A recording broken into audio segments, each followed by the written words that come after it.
So my name is Jennifer DeHaven. I just started. This is my second week as executive director with Literacy Volunteers. They have been around for 40 years, give or take. There's a couple different, because it was like a grassroots originally thing. So there's no like one specific birthday for us, but this will be our 40th year anniversary. So we're super excited about that and going to plan some stuff to hopefully like get everybody jazzed again about literacy in different ways. I brought this highlight of what we did for last year, also in part so I don't have to remember all the numbers in my brain. Right, like there's a lot. It's a Swiss cheese situation up there. Sometimes. But so what we do a variety of things. One of them is basic adult literacy, right? And so we know, and you're very familiar with, like, literacy as one of the primary indicators of your ability to thrive in a society, right? Like if you, let's say like, if you struggle to read a restaurant menu, read street signs, how do you get a license if you can't like read to take the test? We're starting to get to a point where we have more accommodations for this. There's a wide variety of need for different just reading comprehension. Sometimes maybe you did learn to read, but your brain doesn't quite like connect certain dots. So there's a lot of options now that weren't there even 5 years ago. Hopefully that continues to give more accessibility to people. But also there's just this sort of core component of your ability to take in information, process information, is all like, these are things that you need to practice. And so we started by working exclusively with adults to like bridge these gaps. And I'm a bit of a hoarder of quotes, and so I brought this one for you. It's currently my favorite. It says, someone has to close the distance, someone has to find where people are falling through the cracks and mend the gaps. And that comes from a book that Margaret Owen wrote. I love that, because really that's what it is. And for me, this like nonprofit sector where we choose to serve, in my mind, does in fact serve as the bridge over those gaps between what people need and what, in different ways, like society or the government or the community can provide. And so it's just another avenue like to bridge those two islands. And that's it, right? Like, it's full of cracks. People need everybody needs things all the time in different amounts, but how easily are they able to get those needs met, and what does it do in their lives when those needs can be met? And so for us, with the focus on literacy, it really helps you become part of a community in a way that isn't available to you. There's a lot of barriers up if you don't have just even base literacy skills. There's one on the like adult learning end of things, and I'll talk a little bit more about what we do like on the other end of the spectrum from a like holistic family literacy point, right? So on the adult end of things, we've got one gentleman in now who came to us last year, and he's got a family that he's been supporting his entire life. They're doing well, ostensibly speaking. He works a job in manufacturing. They are automating a lot of his position, and that doesn't like lay him off, but because his literacy is fairly limited, right? Like, he could do the job he was trained for 30 years ago, and now there's a lot of new computer systems, there's a lot of new processes in place.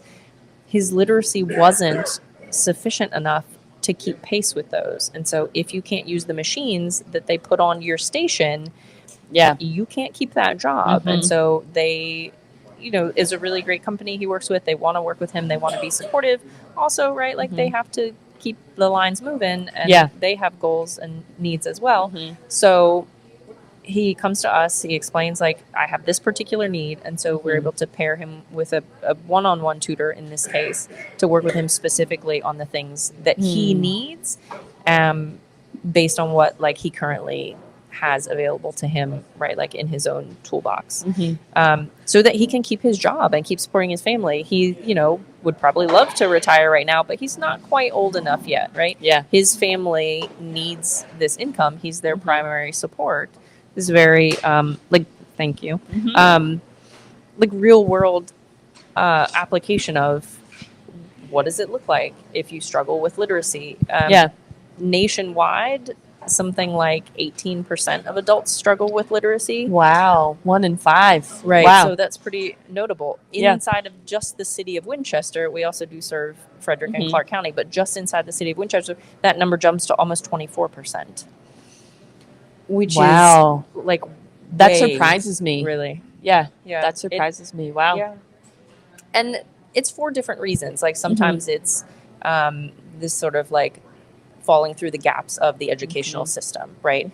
A lot of times it's a language barrier, right? Like you may be perfectly fluent and even like a working professional in a different land using a different language. You come here, you kind of scrap all that. And, you know, I had a friend a long time ago who in his native country was a tenured like school principal, right? Like headmaster at his school. Yeah. And when his family chose to relocate to this country, he became a security guard at like the office building where I worked. Yeah. You know, this sort of thing. And you make these decisions because you feel like overall it's better for your family to make this like tremendous change. We are a nation of immigrants, so everybody has this story somewhere in their family.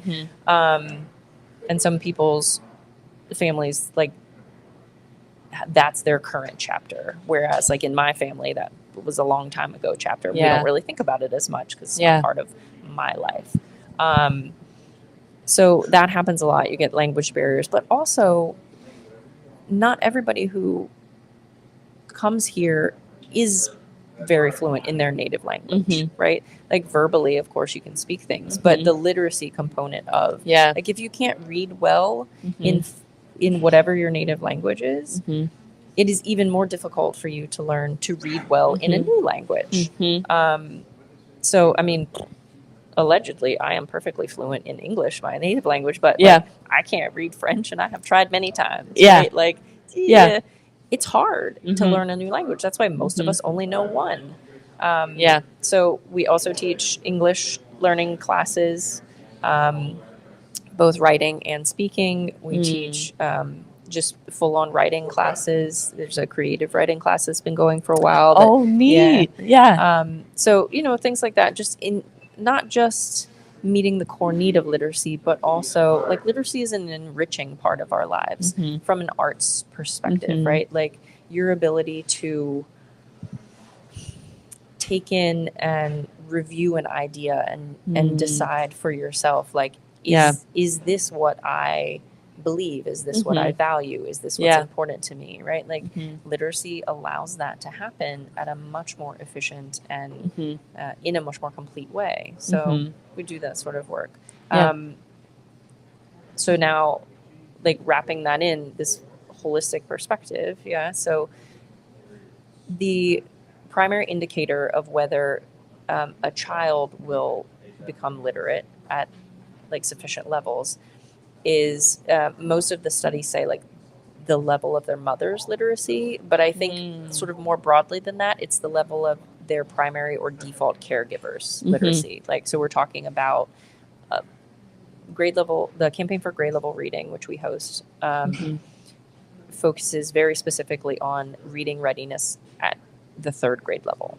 So this is the point where science shows us you transition from learning to read, and now you're reading to learn. And if you can't, right? So this is a big shift. And then like psychologically, developmentally in the brain, that's about the age, right? Like about 8 years old, your brain starts, like it shifts gears in a way that it hadn't been before. In the way that you're taking in information, in the way that you're processing information. So if you can't read at a third grade level, by the time you leave the third grade, you will fall steadily more and more behind because your peers who can read at that level are now like, in fact, learning and taking in new information and on a different journey path than you are. And if you can't follow along, if you're taking one step for every 4 steps of theirs, you will go slower. And right, then they start to like pick up a pace, they're learning new skills. Mm-hmm. Your ability to do that is stunted. Yeah. And you can't shake that off. Like, you don't catch up. Yeah. You are left behind in a lot of ways. Yeah. So again, like, bridging these gaps, how do you do that? So the Campaign for Grade Level Reading focuses on getting kids to that point. So we'll say, like, from birth, starting with the Dolly Parton Imagination Library. So from birth to 5 years old, sign up for this program. Currently, where's that little blurb on here? We've got more than 2,500 kids signed up between Winchester, Frederick, and Clark. Yeah. There's been more than 900 graduate from the program since we started it 4 years ago. My little boy is one of them. Yep. And it's a fantastic program, right? Like, the books they send are super high quality. Yeah. They're right on target for age. Yeah. Because that matters. But also, it normalizes, right? Like, engagement with books, with reading. This is a kind of thing, once upon a time, every house got a daily newspaper, and that was very normalized. Now, I'm pretty sure I only know 3 households who get a newspaper. Right? Yeah. So just what is normalized in your house? And when you have even a very small library, we'll say, of your own in your home, and you have immediate access whenever you want to these books, it's a point of normalization that is very hard to find elsewise. Like, for sure, you can and should go to the library. You can get 100 pieces from them at a time. I don't know how on earth you would carry all of that home, but if you wanted to, right? Like, you could. Bring a couple wagons, you could fill it up. Yeah. It's still different, right, than your book. Right?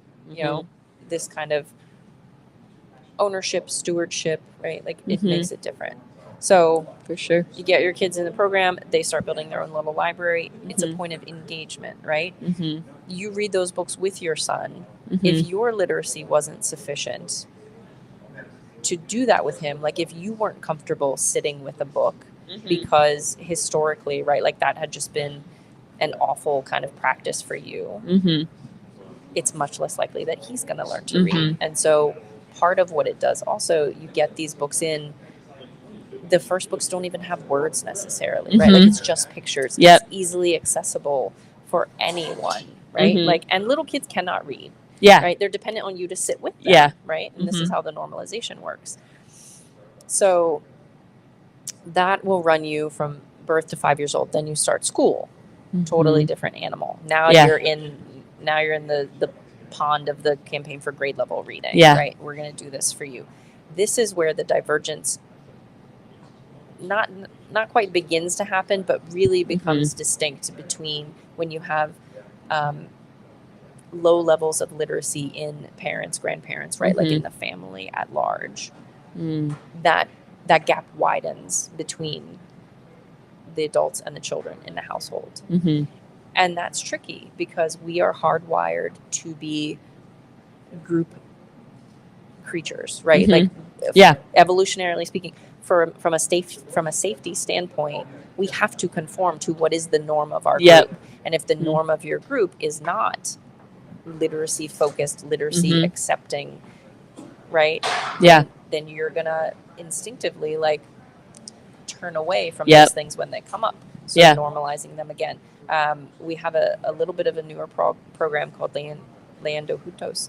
And so the primary focus of this is this holistic part, right? So, like, we set up these laundromat reading circles. You get, like, free laundry services, which is super essential for a lot of people, especially like downtown. I mean, sometimes, like, I don't live downtown, I'm in the county on a well, but still, like, my washer's old and she doesn't always work so good. Me neither. Right, like, sometimes for various reasons, like, I'm hoofing it to the laundromat as well. So it's a place where people are already coming, already with their families, already engaged in like a core family activity, right? Like we all have to wear clothes. We all need sheets. Everybody get over here. We're folding this stuff. Right? And so to overlay that from a normalization standpoint with reading time and engagement, it also gives like parents and caregivers. Bye, Keith. Thank you, sir. It gives you a little bit of a break. Like you're not the only adult in the room with an eye on your kids. Right? Which from a parenting perspective, tremendously valuable. And then to layer that with this focus on literacy Mm-hmm. and just like I have dyslexia Mm-hmm. and reading was always a struggle for me. Mm-hmm. My absolute favorite day of the week when I was in elementary school was library day Mm. because we get to go into the library. I loved books, even though like I didn't feel like they were my friends because like they're hard for me. Yeah. But I wanted to be around them. I love the feel of them. I love the smell of them. I love the idea of them. Yeah. And I had like the absolute best elementary librarian, Ms. Mitchell. Yeah. And she would sit and read to us, right? Like in that little 2 steps down circle in the middle of God, like absolutely my favorite day of the week. And still, Mm-hmm. even now, part of why I listen to audiobooks is because I just love to be read to. Because it's a different sort of thing, right? Like somebody cares enough to sit with me, even though I know that the people reading my audiobooks are not these people, right? But it invokes these same feelings in me from childhood. Like you care enough to sit with me and read this to me, right? Like it's a love language. Yeah. In the same way that, I was talking to somebody yesterday because it's like, I put my kid to bed and I'm making cookies because school's on 2-hour delay today. I'm here early to do this with you. Meanwhile, like he can't go to basic care until 8:30 because they also follow a 2-hour delay. And so he's with my neighbor. And she's going to like shuttle him through this morning what he needs to get. So I'm making her cookies to say like, thanks for doing this. Because feeding people is one of my love languages. Yep, right? I would agree. Right? Yeah. Yeah, for sure. But also reading to people. And it's just as essential, right? Like it is the United Nations several years ago, like declared literacy as a basic human right because it is the same thing, right? Like we need it just as much as we need food. So the more, right, like there's this idea I love from the civil rights movement in the 60s, which essentially like boils down to if you see a good fight, go get in it. Yeah. Right? Like if you see people doing good things for a good reason, like go help them. Yeah. Right. And there's right on. there's always a way to do that, right? And so coming at it from the adult perspective, helping adults improve their literacy levels, broaden out those literacies, because now we're looking at things like digital literacy. My uncle is incredibly literate and is an avid reader and like obsessed with local history and things. He has no idea how to use his smartphone. Yeah. Right? Like he can't text. Yeah. He can't look at pictures of his grandkids who live like a 6-hour drive away. It's a core part of what connects us to our lives. Yeah. So we have a focus on digital literacy, right? Smartphones, computers, everything now is being like systematized into electronics. And if you have no idea how to turn that on, right? And make sure that it's plugged in, turning it on, Very how to navigate things. it, yeah. And so like for our kids, right?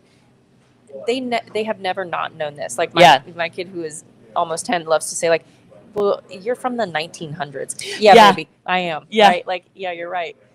They don't know a world without that. And he's like, well, when you were a kid, how much time did you get on your phone? Oh, honey. Yeah. Like this is a whole thing. Yeah. We didn't have a phone Yeah. like this. It was in the kitchen. We had a cord. You sat at the table or on the floor next to the right? Like this is what you did. Yeah. We didn't have games. Yeah. We didn't have a computer in my house until I was like a senior in high school. Yeah. We had encyclopedias on the shelf. Yep. This sort of thing. So they live and breathe it. It is absolutely like automatic for them. They don't realize that it's a skill that they have acquired.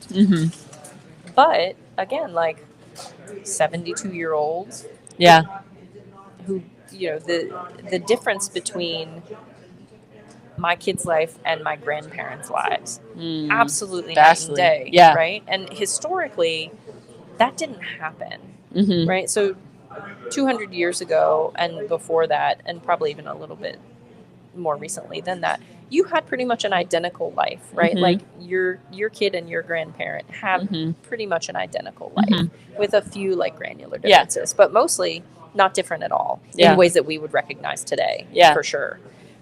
But now the pace of technological advancement has changed all of that.